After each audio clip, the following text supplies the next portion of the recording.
مجھے air condition coach کا مشورہ دیا گیا تھا، لیکن میں نے ٹرین کے سفر کو ترجیح دی تھی۔ مجھے بچپن ہی سے ریل کا سفر بڑا پراسرار اور رومانی سا لگتا تھا۔ یہ پہلا موقع تھا کہ میں ایک لمبا سفر بذریعہ ریل کر رہا تھا۔ کراچی سے آگے شہری آبادی ختم اور چھوٹی آبادیوں اور کوٹھوں کا سلسلہ شروع ہو گیا، پھر وہ بھی کم ہوتا گیا۔ کوٹری حیدرآباد سے گزرتے ہوئے گاڑی میرپور خاص پہنچ گئی۔ وہاں ریلوے جنکشن تھا، گاڑی خاصی دیر ٹھہری۔ اس سے آگے چھوٹے چھوٹے اسٹیشن تھے، گاڑی تھوڑی دیر بعد وہاں رک کے آگے بڑھتی رہی۔ یہ سب اسٹیشن دیہاتی زندگی کے عکاس تھے۔ اندرون سندھ کا اصل چہرہ میں پہلی بار دیکھ رہا تھا۔ مجھے یہ سب کچھ بڑا انوکھا، بڑا عجیب لگ رہا تھا۔ گویا یہ سب کچھ مجھ سے چند میل کے فاصلے پر ہمیشہ سے موجود تھا، لیکن میری اس سے آگہی پہلی بار ہی ہوئی تھی۔ گاڑی میں میرے ہمسفر اکثر دیہاتی تھے، کچھ شہری لوگ بھی تھے لیکن بہت کم۔ راستے میں کوئی خاص واقعہ پیش نہیں آیا اور میں خیریت سے اپنی منزل پر پہنچ گیا۔ اسٹیشن پر اتر کر میں نے ادھر ادھر نگاہ ڈالی تو لگا کہ جیسے اس جگہ میں اکیلا ہی کھڑا ہوں۔ یہ اسٹیشن بھی بس کیا اسٹیشن تھا، ایک پکا چبوترا اور اس کے ساتھ بنا ہوا ایک پکا کمرہ، بس۔ وہاں بھی شاید کوئی موجود نہیں تھا۔ میں اپنا سوٹ کیس اٹھا کر آگے بڑھا۔ آگے کسی طرف سے گھوڑے کے ہنہنانے کی آوازیں آ رہی تھیں۔ دور و نزدیک پھیلے ہوئے ریت و مٹی کے اس میدان میں دور تک جھاڑیوں کے جھنڈ پھیلے ہوئے تھے اور اسٹیشن سے ایک پگڈنڈی ناک کی سیدھ میں جا رہی تھی، لیکن مجھے کوئی نظر نہیں آیا۔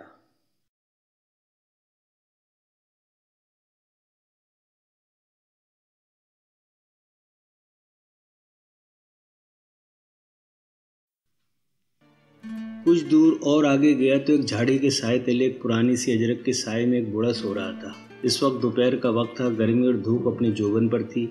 وہ آدمی اس گرمی میں نہ جانے کیسے سویا ہوگا۔ اس سے کچھ آگے ایک جانب جھاڑیوں کے قطار کے ساتھ مجھے کچھ پرانے ٹین اور لکڑی کے کچھ کھوکے بھی نظر آ گئے، جو شاید سگریٹ، چائے، پان کی دکانیں رہی ہوں گی۔ اس کے علاوہ وہاں اور کچھ نہیں تھا۔ ہاں، البتہ اس کے ساتھ ہی بوڑھے کا ایک گھوڑا اور تانگا موجود تھا، جسے ایک مضبوط شاخ سے باندھ دیا گیا تھا۔ میرے ہلانے پر بوڑھا ہڑبڑا کر اٹھ بیٹھا اور ایک ہاتھ سے اپنی آنکھیں مسل کر میری شکل دیکھنے لگا۔ سر سے پاؤں تک میرا جائزہ لینے کے بعد وہ مسکراتا ہوا اور اپنے نیچے بچھی ہوئی چادر سنبھالتا ہوا اٹھ کھڑا ہوا۔ سلام صاحب، کب آئے؟ اس نے بڑی اپنائیت سے پوچھا۔ وہ 60 یا شاید 70 کے لگ بھگ رہا ہوگا۔ سر اور داڑھی کے بال ہلکے اور سفید اور مکرانی ٹائپ بمشکل میرے کندھے تک آتا ہوا۔ وہ میں کوئی خاص لمبا چوڑا آدمی نہیں۔ آخری بار جب میں نے کلفٹن کی تفریح گاہ پر ایک وزن کرانے والے کے اصرار پر اپنا وزن کروایا تھا اور ہائٹ ناپی تھی تو اس وقت میں کوئی 5 فٹ 7 انچ کے لگ بھگ تھا، اور اس بات کو زیادہ عرصہ نہیں گزرا تھا۔ بوڑھے کا رنگ سیاہی مائل اور چہرہ مستوں سے بھرا ہوا تھا۔ جسم خاصا مضبوط تھا، جیسے برسوں پہلوانی کرتا رہا ہو۔ اس کا نام خادم بابو تھا۔ وہ کافی عرصہ کراچی میں مل مزدور اور کماڑی کی کسی لانچ میں مچھلیاں پکڑنے کا کام بھی کر چکا تھا۔ وہ اس علاقے کا آدمی تھا، یہیں پیدا ہوا پلا بڑا تھا۔ تلاش روزگار نے اسے کراچی پہنچا دیا تھا، لیکن ایک حادثے میں ٹانگ پر چوٹ لگی۔ کافی دن اسپتال میں گزار کر وہ اپنے آبائی علاقے میں واپس آ گیا۔ پاؤں میں خرابی کے باعث اب وہ اور تو کسی کام کاج کے قابل نہیں رہا تھا، تو اس نے بچی کچی رقم سے یہ تانگا لے لیا اور تب سے یہی اس کا ذریعہ روزگار تھا۔ برسوں پہلے اس کی بیوی مر گئی۔ اولاد میں صرف ایک بیٹا اور ایک بیٹی تھے، دونوں کی شادی کر دی۔ وہ کہیں کسی اور گوٹ میں رہتے تھے۔ کئی برسوں سے بوڑھا تنہا زندگی گزار رہا تھا۔ اس سے یہ ساری باتیں میری راستے میں ہوئیں۔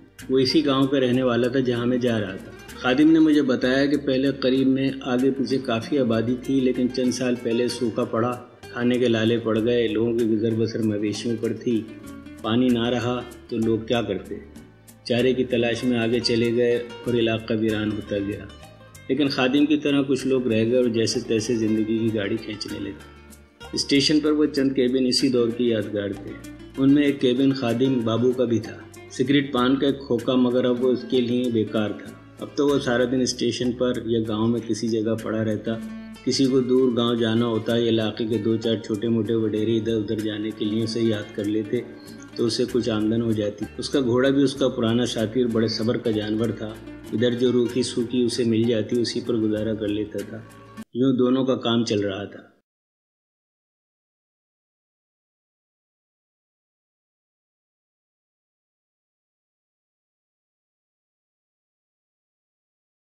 پھر اترتے تھے، کبھی کبھی تو کئی دن کوئی سواری نہیں آتی تھی، لیکن خادم اپنی پرانی عادت سے مجبور تھا۔ وہ روز ادھر کا چکر ضرور لگاتا تھا اور گاڑی آنے کے ٹائم تک ادھر ہی رہتا، ادھر ہی سو بھی جاتا تھا، اور کوئی مسافر آتا تو وہ میری طرح سے جگہ لیتا تھا۔ اس نے بتایا کہ اب تو ہر جگہ ٹانگوں کی جگہ رکشے آ گئے تھے، مگر وہ اپنا ٹانگا نہیں چھوڑنا چاہتا تھا اور اپنی روکھی سوکھی میں خوش تھا۔ وہ راستے پر خوب باتیں کرتا ہوا آیا، مجھ سے کراچی کا حال احوال پوچھتا رہا۔ اس نے نام لے لے کر کئی علاقوں کا حال چال پوچھا۔ میں شہر میں بھی اتنا کہاں گھومتا پھرتا تھا، پھر بھی جیسے تیسے اس کے سوالوں کے جواب دیتا رہا۔ پھر وہ خود ہی مایوس ہو کر چپ ہو گیا، لیکن میرا حال ابتر ہو گیا، اس کی باتوں سے نہیں بلکہ ان دھچکوں اور ہچکولوں سے جو راستے میں میرا حشر نشر کرتے رہے۔ میں ٹانگوں پر بیٹھنے کا عادی کہاں تھا۔ کبھی کبھار جیکب لائن یا رنچوڑ لائن میں 2-1 بار ٹانگے پر بیٹھنے کا اتفاق ہوا تھا، لیکن یہاں کچی پگڈنڈی پر اونچے نیچے راستے اور اوپر سے ریت اور دھول رہی صحیح کسر اوپر جلتے سورج نے پوری کر دی تھی۔ میں پوری طرح اوپر سے نیچے تک پسینے سے شرابور ہو گیا تھا۔ ریت پتلون قمیض کے اندر تک گھس گئی تھی اور اب وہی تکلیف دے رہی تھی۔ بوڑھے خادم بابو کے لیے تو یہ روز کا معمول رہا ہوگا، مگر میرا تو برا حال ہو گیا تھا۔ وہ تو واسکٹ اور تیبند میں کھلا ڈالا اگلی سیٹ پر بیٹھا تھا، ساتھ میرا سوٹ کیس رکھا تھا، جبکہ میں اس کی پچھلی سیٹ پر جیسے ڈھیا پڑ رہا تھا۔ چلتے وقت اس نے کہا تھا کہ میں سوٹ کیس پچھلی سیٹ پر رکھ کر اس کے ساتھ ہی بیٹھ جاؤں، مگر میں نے پچھلی سیٹ پر تنہا بیٹھنا قبول کیا کہ میں شاید پوری سیٹ پر آرام سے بیٹھ سکوں گا۔ اب یہ مجھے مہنگا پڑ رہا تھا۔ میں ٹانگے کے بازو میں لگے راٹ پکڑ کر مضبوطی سے جمع بیٹھا تھا اور میرا جوڑ دکھ رہا تھا، جبکہ منزل کا بھی دور دور تک پتہ نہیں تھا۔ راستے میں فاصلے پر ہمیں کچھ کچے پکے گھر اور جھوپڑیاں ملی تھیں، لیکن لوگ بہت کم دکھائی دیے۔ جھوپڑیاں جیسے خالی پڑی ہوں، کہیں کہیں اکا دکا اور کہیں 5-10 کی قطار میں مجھے اونٹ بھی جاتے نظر آئے۔ یہ شاید خانہ بدوش رہے ہوں گے جو اس طرح سفر کرتے رہتے ہیں۔ کافی دیر بعد ایک آبادی کے آثار نظر آئے۔ پہلے کچھ جھوپڑیاں ادھر ادھر بکھری ہوئی، دور دور پھر کچھ کچے پکے مکانات، چھوٹے بڑے زیادہ تر کچے، مٹی پتھر یا شاید چکنی مٹی کے بنے ہوئے۔ جو ہم آگے بڑھتے گئے، رستہ نشیب کی طرف ہی جاتا دکھائی دیا، سب کچھ جیسے سامنے اسکرین پر چل رہا ہو۔ دور کافی فاصلے پر الٹے ہاتھ مجھے کچھ پہاڑیاں بھی دکھائی دے رہی تھیں۔ سامنے کے رخ پر مجھے کچھ ابھار نظر آ رہا تھا، پتہ نہیں وہ بھی پہاڑیاں تھیں یا ریت کے ٹیلے۔